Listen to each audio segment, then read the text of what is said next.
The wind at the base of Half Dome does not sound like wind. It sounds like something trying to speak through granite and failing.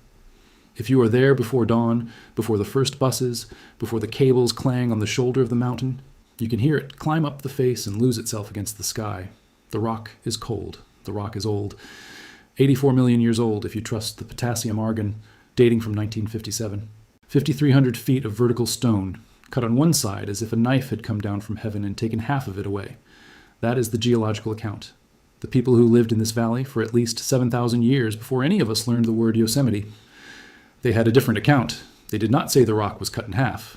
They said the rock was a woman, and the dark streaks that run down her face, the ones that photographers frame in silver gelatin prints and call sublime, those streaks were not water stains, and they were not lichens, and they were not the residue of oxidized biotite.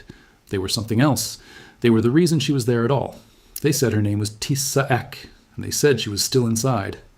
I want to tell you what the Ahwahneechee said was living inside Half Dome, what the men in uniform wrote down when they entered the valley in 1851, and what a handful of tourism writers in San Francisco later invented and sold to America as ancient Indian wisdom. Because the story that most people hear today, the one on the plaques and the guided tour scripts, the one about the weeping goddess with the streaming hair, a lot of it was made up, not by the people whose valley it was, by men who arrived after they were gone. The question is what the rock was, before all of that. Who is Tissaek? Who put her there? And when a chief named Tenaya stood on the granite shoulder of a lake that would later be named after him, and told a white officer that the lake already had a name, a Miwok name, a name older than the century they were standing in, who was he talking to, and who was listening? Come with me. Before we get to the fabrication, we have to get to what came first. The people who called themselves the Ahwahneechee lived in a valley they called Ahwahnee. In their language, the word means, roughly, the place of the gaping mouth. It is a good word. If you stand at what tourists now call tunnel view and you look east into the valley for the first time, you understand the metaphor before anyone has to explain it to you. The valley opens. The cliffs part. The floor drops away in a green pause between two rows of vertical stone. They spoke a mix of two languages, Southern Sierra Miwok and Mono, which is a Northern Paiute language from the eastern side of the mountains. They were, in effect, a border people. They lived on the pass between the Acorn Country and the Obsidian Country, between the black oak forests of the Western Sierra and the trade routes that ran to the Great Basin. The neighboring Miwok bands to the south and west had a word for them. That word was Yohemeti. It translates, if you translate it plainly, as they are killers. That is not a compliment. That is a description of a band that fought the tribes around it. Remember that word? It is going to come back. The chief that Americans would meet in 1851, the chief whose face and voice and refusal we still have on paper, was named Tenaya. He was born, according to the accounts written down by Lafayette Bunnell, to an Ahwahneechee father and a Mono Paiute mother on the eastern side of the Sierra. That is a critical detail, because when Tenaya was still a young man, a sickness swept through the Ahwahneechee villages in the valley. Historians think it was probably one of the European epidemics moving inland from the coastal missions, carried by native traders, arriving in Ahwahnee decades before any European ever saw the valley itself. The people scattered. Some went south to the Chukchansi. Some went east across the passes to the Mono. Others died, and the valley emptied. For most of Tenaya's youth, Ahwahnee was silent. Then, when Tenaya was already grown, an old man from his father's tribe, a man that Bunnell would later call a medicine man, came to him at Mono Lake. This old man told him what his father had told him, that Ahwahnee was theirs, that it was still there, empty, waiting, that the disease had passed, and that the people who had scattered would follow Tenaya back, if Tenaya went. According to the tradition Bunnell recorded, the old man also gave Tenaya a warning. He said, in effect, guard the valley, guard the entrance. As long as no strangers come in through the gap in the western wall, your people will be safe. But if the entrance is ever breached, you will be the last chief in Ahwahnee. That warning is documented in the record. Bunnell heard some version of it and wrote it down. Whether the old man actually said those words, or whether they were shaped afterward in the retelling into the arc of a prophecy, we cannot know. What we do know is that Tenaya went back, and that a couple of hundred people, mostly of Ahwahneechee descent, along with some who were Mono, some Paiute, some Miwok from the outlying bands, came with him. They rebuilt the villages under the black oaks along the Merced River. They burned the underbrush every autumn to keep the meadows open, so the deer would come, so the acorns would fall clean on the ground, so the valley floor stayed the way they wanted it. They named every rock. Every rock. This is the part most modern visitors do not understand about the landscape they walk through. To the Ahwahneechee, none of these stones were nameless. None of them were scenic. Each one had a story attached that told you who or what had become that stone and why. El Capitan, the enormous slab on the north side, was Tutakanula. Bridal Veil Fall was Pohono. Yosemite Falls was Choluk. North Dome was Tokoya. And the sheer, sliced, 5,000-foot dome at the head of the valley, the one whose face is now the logo on 100 outdoor brands. That one was Tisayak. The name meant, in some translations, cleft rock. In others, the face of the young woman stained with tears. Either translation gets you close to what the stone looks like from the valley floor. There's a face on it. There are marks running down from the face. The Ahwahneechee did not invent the resemblance. They only offered an explanation for it. Now, the story of who Tisaak is comes to us in more than one version. And this is where we have to be honest about the sources. The most careful record we have was set down by a man named Galen Clark. Clark was not Ahwahneechee. He was a white settler who arrived in the Sierra in the 1850s, was hired later as the first guardian of the Yosemite Grant, and lived long enough among the Miwok people still working in the valley that he took the time, in his later years, to ask them about what they believed. He published the result in 1904 in a small book called Indians of the Yosemite Valley and Vicinity. If you find it in a library or scanned on the Internet Archive, read the opening of the chapter he titled Myths and Legends, because Clark himself, in the first paragraph, does something that no other tourism writer of that era does. He warns you. He writes that the Indians of the valley are reluctant to speak of these stories to white people. He writes that it is extremely difficult to get reliable information. He writes that many of the legends already in print have been embellished by white authors, and that it is impossible to tell how much is Ahwahneechee and how much is what he calls poetic embellishment. And then he tells you something one old Yosemite man once said to him when Clark asked whether a particular published legend was real. The old man told him, quote, "White man too much lie," end quote. Sit with that for a second. That is an Ahwahneechee elder, at some point in the late 1800s, telling a white man who wanted to write down the sacred stories of his people that most of what the white man had already written down about them was not true. Clark, to his credit, published that admission. It is on page 77 of his book. Most authors buried it. He did not. So what did Clark himself think was probably real about Tisayak? He gives two versions. He says both were told to him by different old people at different times, and that they do not fully agree. This, again, is honest. Oral tradition is not a fixed document. It is a river. Different tellings, different tellers, different seasons. The first version is a love story. In it, the great chief of the valley is not a man, but a rock spirit named Tutakanula, who lives on top of El Capitan and watches over the people. One day he sees a woman he has never seen before, standing on the dome at the head of the valley. Her hair is cut straight across her forehead. She is not from Ahwahnee. She has come from what Clark records as Cattan Chumush, the far south. Her name, she tells him, is Tisaak. She has heard of his wisdom, and she has come to meet him. She teaches the women of Ahwahnee how to weave the fine coiled baskets that the Ahwahneechee were still weaving well into the 20th century. And Tutakanula falls in love with her. But she does not stay. She refuses him. She goes back to her people. And after she leaves, a drought comes. The corn withers. The streams dry up. Later, the earth shakes. The great dome, the one on which she had stood, splits open. Half of it falls into the valley. And afterward, the survivors see her face, still there, on the flat side of what remains, the way her hair was cut across her forehead, the way it fell down at the sides. That was the beauty of the Ahwahneechee women, Clark writes. That is how they recognized her. That is the first version. The second version is more physical, more human, and probably older. In this one, Tisaak is a wife. Her husband walks behind her, carrying a staff and a roll of skins. She walks in front, carrying a great cone-shaped burden basket held by a strap across her forehead. They have come from far away, over the mountains, and they are exhausted. They are thirsty. The lake called Owea, which whites now call Mirror Lake, is up ahead. Tisaak reaches it first, and she drinks. She drinks the whole lake dry. When her husband arrives, there is no water for him. He is exhausted. He is angry. He strikes her with his staff. She runs from him. She weeps as she runs, and in her fury she turns and throws her basket at him. At that moment, according to the tradition, the Great Spirit stops the two of them where they stand and turns them both to stone. Their quarrel is fixed there forever. Tisaak becomes the great sliced dome at the head of the valley. Her husband becomes the rock on the other side, either North Dome or, in some tellings, the Washington Column or the Royal Arches, depending on which elder is telling it. And her basket, still upturned, becomes the smaller dome next to him. To this day it is called in English Basket Dome. In the Ahwahneechee tradition, the name has not changed. The dark streaks running down the face of Tisaak are her tears. That is what they said was inside the rock. Not a spirit, not a monster. Not a bear or a demon or a captive soul waiting to be released. A woman, frozen mid-quarrel, weeping down her own face for 1,000 years because she made a mistake and someone she loved made a worse one, and the world was so unforgiving that it fixed both of them where they stood.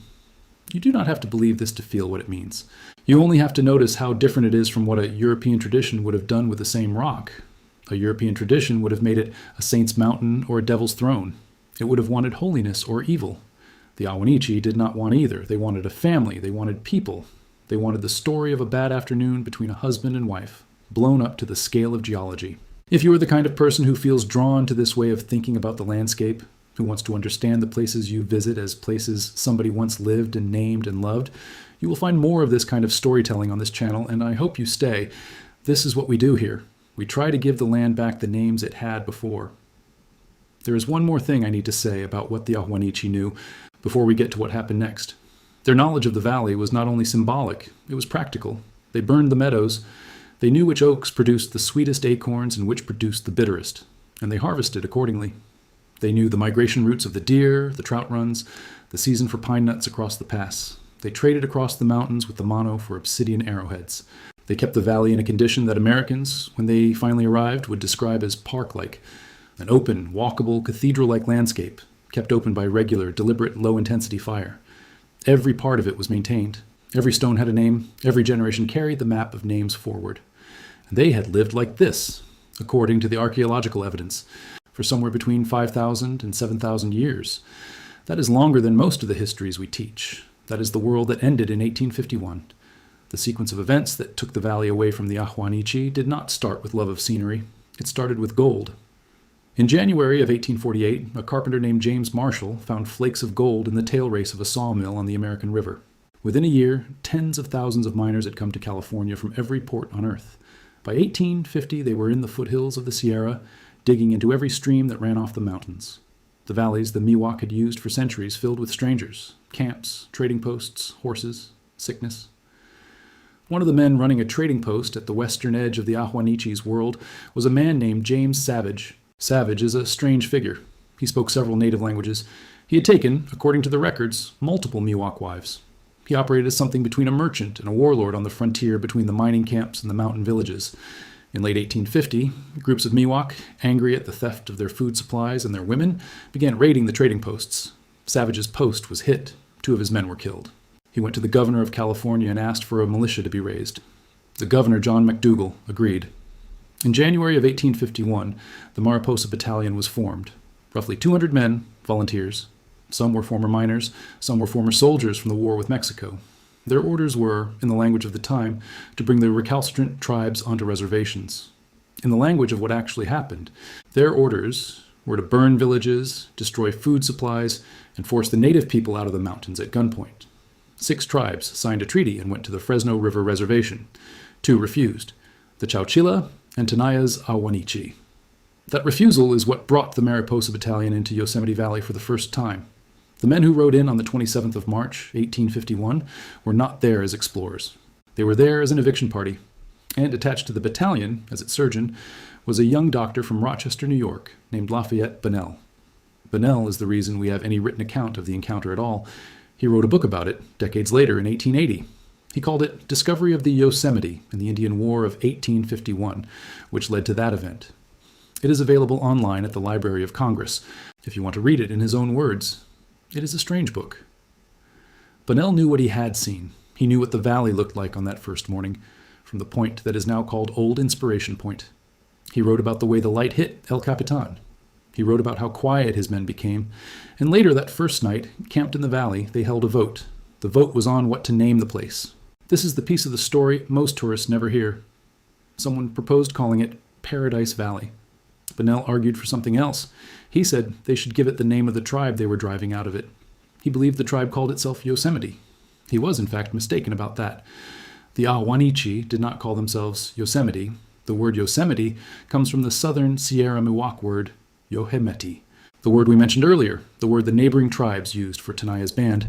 It meant, roughly, they are killers. It was what other Miwok called the Ahwahneechee, out of fear and out of grievance. It was not a name the Ahwahneechee had ever chosen, but Bunnell did not know that. Or if he did know that, he liked the sound of the word better than he liked the truth. The vote passed. He wrote the name into his journal. The name of the men they were expelling became the name of the valley they were expelling them from.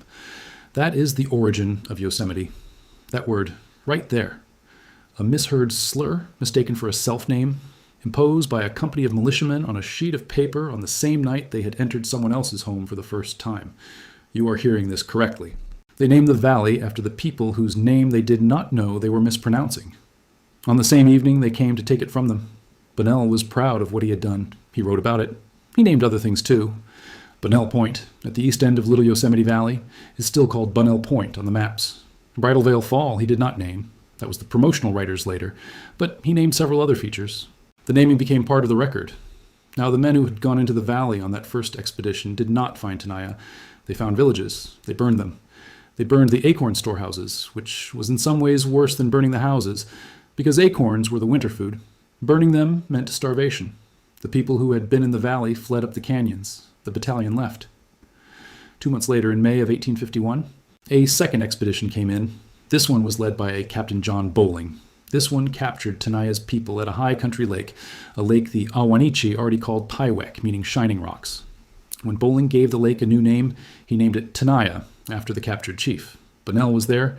He wrote down what happened next. This is one of the passages that has stuck with readers of his book for over a century. Bunnell called Tenaya over and told him, "We have given your name to the lake and to the river." Tenaya answered him, and Bunnell recorded the answer. Tenaya said that the lake already had a name. He said that its true name was Paiwek. He said that he was not honored by having a name given to something that already had one. He was, in effect, refusing the compliment. He was telling Bunnell that renaming a place did not give it to you, that the name it had before was still the name. Bunnell wrote this down, and then he named the lake Tenaya anyway. Tenaya was taken with the rest of his people to the reservation on the Fresno River. He tried to escape once and was recaptured. His 3 grown sons were captured. One of them, the youngest, was killed during the captivity. There are different versions of how. Bunnell says he was shot while attempting to escape. Others suggest something less accidental. Tenaya was made to look at his son's body before he was taken again. Late in the same year, some of the survivors were allowed to return to the valley on the condition that there would be no more raids. In the spring of 1852, a party of prospectors was attacked near Bridal Veil Fall. The U.S. Army came in from Fort Miller and killed 5 of the young men. Tenaya's band fled to Mono Lake, to Tenaya's mother's people. The following year, in 1853, Tenaya was killed. The details are disputed. In most accounts, he was struck down in a dispute at Mono Lake, possibly involving stolen horses. He was buried, according to what survivors later told, somewhere the Americans would not find him. The old prophecy the medicine man had given him, back when Tenaya was a young man on the eastern side of the mountains, had said that if the entrance was ever breached, he would be the last chief in Ahwahnee. He was. But the story of what the Ahwahneechee had said was living inside Half Dome does not end with Tenaya's death. It ends, or begins, with what came in after. Because in 1855, 4 years after the battalion, a man from Placerville named James Mason Hutchings decided to visit the valley that the newspapers were now writing about. He had heard about a waterfall said to be nearly 1,000 feet high. He wanted to see it. He wanted to publish it. Hutchings is the man who changed everything about how Americans thought of this place. Hutchings was English by birth, a former gold rush miner, and a genius at publicity. In 1855, he organized what was, effectively, the second tourist party into Yosemite Valley. He hired an artist to sketch the scenery. He hired 2 Ahwahneechee guides to lead him there because the soldiers who had captured the valley in 1851 no longer remembered the route. And when he came out, he did what nobody else had thought to do. He printed a lithograph of Yosemite Falls and mass-produced it. He founded a magazine called Hutchings Illustrated California Magazine. In July of 1856, he ran the first illustrated feature on the valley. He published a travel guide, Scenes of Wonder and Curiosity in California, in 1862. He built a hotel in the valley. He named himself its unofficial ambassador. He also, at every step, needed a story to tell the tourists. Waterfalls are impressive on their own, but waterfalls with a legend attached, waterfalls with a native maiden and a doomed lover, with a prophecy and a sacrificed heroine and a granite face streaked with weeping. Those waterfalls sell magazines. Those waterfalls fill hotel rooms. Those waterfalls are worth traveling several days on horseback to see. The trouble with the real Ahwahneechee traditions is that they are, for the most part, short, domestic, local. A husband and a wife quarreling over water, a boy fighting a grizzly bear, a young man's arrow that misses its target. These are not the kinds of stories that fill a Victorian magazine article. They do not have a grand cast. They do not have gods. So the stories got expanded. There is a document that is, in some ways, the most damning piece of evidence about the fabrication of the Yosemite legends. It is a book. It was published in San Francisco in 1904 by Paul Elder and Company. It was written by a Los Angeles magazine writer named Bertha H. Smith. It is called Yosemite Legends. It is a beautiful object. It has color plates by an artist named Florence Lundborg, whose original drawings were later lost in the 1906 San Francisco earthquake. It sold well. It went into multiple printings. It is still cited today on tourism blogs and hiking guide sites as if it were the real thing. It is not. Read the Bertha Smith version of Tissaak, and you will understand what happened to the Ahwahneechee tradition in the 50 years after the valley was renamed. In Smith's telling, published the exact same year as Galen Clark's honest, hedged, footnoted account, Tissaak is no longer a wife. She is no longer a stranger from the south with a straight-cut fringe of dark hair. She has been transformed. She is now, and I am quoting Smith's own words from the 1904 edition, quote, a maiden not of the dark tribe he loved and guarded, but fairer than any he had seen or known in dreams. Her face had the rosy flush of dawn.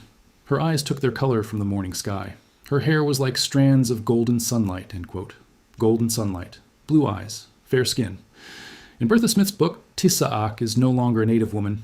She has become, essentially, a European romantic heroine, a Venus with cornflower eyes, a goddess of the valley, a title that appears nowhere in Clark, nowhere in Bunnell, nowhere in any earlier ethnographic record.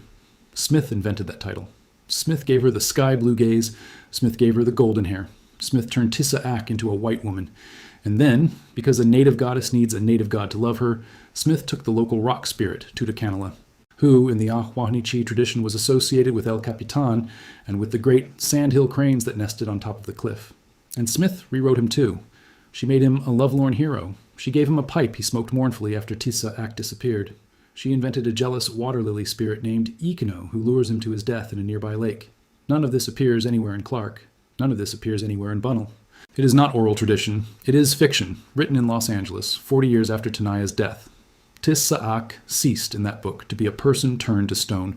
She became a Victorian myth, and that Victorian myth is the version that traveled.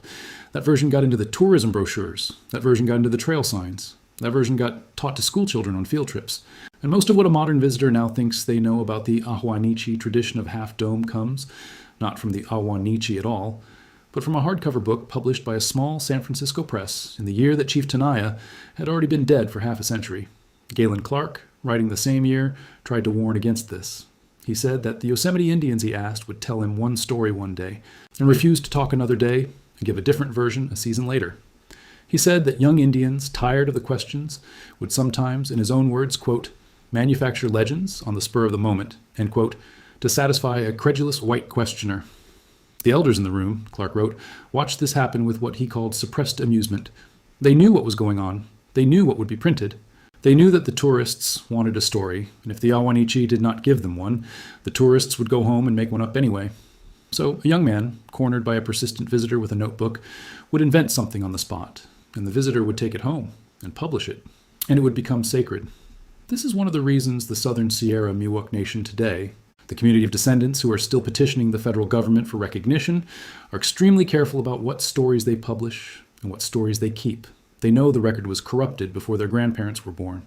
They are still trying to sift what is real from what a hotelier in a linen suit made up on a slow afternoon in 1890. But there is more, because behind the invented goddess is another set of lies, or more accurately, another set of erasures. The dark streaks on the face of Half Dome, the streaks that Bertha Smith's book called the tears of a weeping bride, are not tears. That is not, in itself, a scandal. Nobody with a serious mind thinks they are literally tears. The Ahwahneechee tradition did not require you to believe they were literal tears. The tradition only asked you to see them and to remember that a person had once been in that stone. But if you want the geological version, here it is. Half Dome is composed of a rock called Half Dome granodiorite. It contains large crystals of biotite, hornblende, and feldspar. It cooled from a magma chamber roughly 84 million years ago, deep under a range of mountains that no longer exists. Later uplift and erosion brought it to the surface. Later still glaciers came and cut vertical joints out of the valley walls.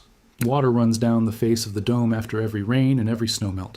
That water carries with it the dark residue of iron-rich minerals, and it feeds thin colonies of lichens that live along the drip lines. Over centuries, the streaks darken. They look like tear tracks because they follow the path water takes down a vertical wall of stone. That is the geology. The Ahwahneechee did not need a chemistry lecture. They saw the streaks. They named them. They said what they were. The fabrication was never in seeing a face in the rock. The fabrication was in what came after. When writers and hoteliers and magazine editors took a local story about a marriage gone wrong and made it into a costume drama for people who had never met an Ahwahneechee and who would never have to. I want to bring the story back to a person now before we close. In July of 1929, 78 years after her people had been driven out of the valley at Bayonet Point, an old woman was brought back to Yosemite. She was, at that time, somewhere between 80 and 90 years old. Nobody knew her exact age.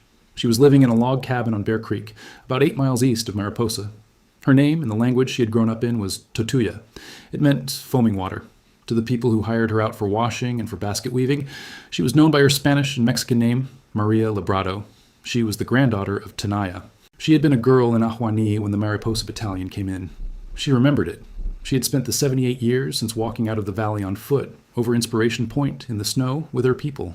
They brought her back for a visit in July of 1929. There is a photograph of her. She is small. Her face is deeply lined. She is sitting on the ground processing acorns the same way her grandmother had, cracking the shells, sorting the meat, doing exactly what her people had done in that valley for thousands of years, in the place where they had done it. A tourist walked up to her at one point during her visit and offered her a nickel to serve him. She looked at him, and she said, according to the account taken down that day by Mrs. H.J. Taylor, quote, "No, not $5, 1 acorn. No, white man drive my people out. My Yosemite," end quote. My Yosemite. Even the stolen name, even the mispronounced slur that Bunnell had voted into the guidebooks in 1851, had come around by 1929 to mean her land in her mouth. That is what happens to names given by outsiders. They ferment. They come to mean something else. Before she left the valley for the last time, she stood on the meadow at the base of the dome and looked up at Tisaak. And she gave the call her grandfather had used to summon his people. A high, sustained musical cry that carried across the valley floor. The people with her that day said it was extraordinary. It rang against the granite. It came back, softer, from the walls. She was the last person alive who had ever heard it used the way it was meant to be used. She died in April of 1931. She was buried at Bear Creek in the family plot. There's one detail from her 1929 visit that I keep coming back to. She looked around at the valley her grandfather had governed, and she said it was too dirty, too much bushy. The valley had grown in, the meadows had thickened, small trees had come up in places where the Ahwahneechee had kept them out for centuries by burning. The park was, from her point of view, untended, overgrown, neglected. The Sierra Club and the Park Service, in their reverence for what they called untouched wilderness, had put out the fires her people had lit for 7,000 years. And so the valley she had walked out of as a girl and come back to see as an old woman no longer looked like her home. The wilderness that America was so proud of, the wilderness that Ansel Adams would photograph the year before her visit. In his black and white portrait, Monolith, the face of Half Dome was not wilderness at all. It was the ruined shape of somebody else's garden, left to grow wild after the gardeners were expelled. That, too, was what was inside Half Dome. Not just a woman turned to stone, not just a memory, but the shadow of a maintenance that we stopped doing when we took the valley from the people whose home it was. The Southern Sierra Miwok Nation is still in that country today. They are not federally recognized as of this recording, although they have been petitioning for recognition since 1982. In December of 2025, they reacquired nearly 900 acres of ancestral land south of the park, land that had been in private hands for a century and a half. Their chairwoman, Sandra Chapman, said in a public statement that the land would be a place for their children and grandchildren to gather, to hold ceremonies, to bring back the practices that had kept the valley open for so long. Prescribed burns, basket weaving, acorn processing, language. The tribe uses present tense verbs when it talks about itself. They are here. They are still here. They have been here forever, they say, in the land of the Miwok. That should tell us something. The people who named the rock have not gone away. Now think back to where we started. You are standing at the base of Half Dome in the dark, before the buses, before the cables, before anyone else has arrived. The wind is climbing the face of the rock. The stars are still out. The temperature is somewhere around 40 degrees Fahrenheit. Your breath is visible when you exhale. The face of the dome is not the face of a mountain. It is the face of a woman. She has been up there in that position, holding that quarrel, for as long as anyone can remember, longer than any book that has been written about her, longer than any of the names carved into the trailhead signs by people who wanted to make the story sell. She was there before Bertha Smith turned her hair gold. She was there before Lafayette Bunnell voted her people's slur into a place name. She was there before James Mason Hutchings printed the first lithograph of Yosemite Falls and Placerville. She is still there. What did the Ahwahneechee say was living inside Half Dome? They did not say it was a monster. They did not say it was a curse. They did not say it was, in the language of the tourism pamphlets, an ancient wisdom. They said it was a woman who had made a mistake, and a husband who had made a worse one, and that the world had frozen them in place before they could apologize to each other. That is what they said. That is a very human answer to a very human question about a very inhuman piece of rock. You do not have to believe it in order to hear it. You only have to know that when Chief Tenaya stood by that other lake, the Shining One, and refused the American officer's compliment on the naming of it, he was doing something very simple. He was telling us that the names come first, that the land is already inscribed, that the people who lived on it and burned it and married on it and named every stone on it had been doing so for 7,000 years before the first white man rode down the trail from Old Inspiration Point. The wind at the base of Half Dome does not sound like wind. It sounds like something trying to speak through granite, and almost succeeding if you know what language it is speaking in. If you listen for it, and you know whose voice it is, and you know what she is trying to say, it is not a mystery anymore. It is a woman, still weeping, still angry with her husband, still standing where she has stood since before the Aztecs, before Rome, before the pyramids, still there. That is what the Ahwahneechee said was living inside Half Dome. That is what the record says when we take out the lies. And the people who put her there, in the rock and in the language and in the memory of the valley, they are still in the country too, in cabins on Bear Creek, in a nearly 900-acre parcel south of the park. In the mouths of grandchildren who still know a few words of the language their great-great-grandmothers spoke, they did not need a goddess with golden hair. They needed the truth about a woman with a basket. We took that from them once in 1851, and again in 1904, and again every time we bought the wrong version of the story from a gift shop counter without asking who wrote it. But the rock is still there, and the woman inside it is still there. Every dawn, when the wind rises off the valley floor and climbs the face of Tissaak, you can, if you listen carefully, still hear her. The trick is knowing whose name to call.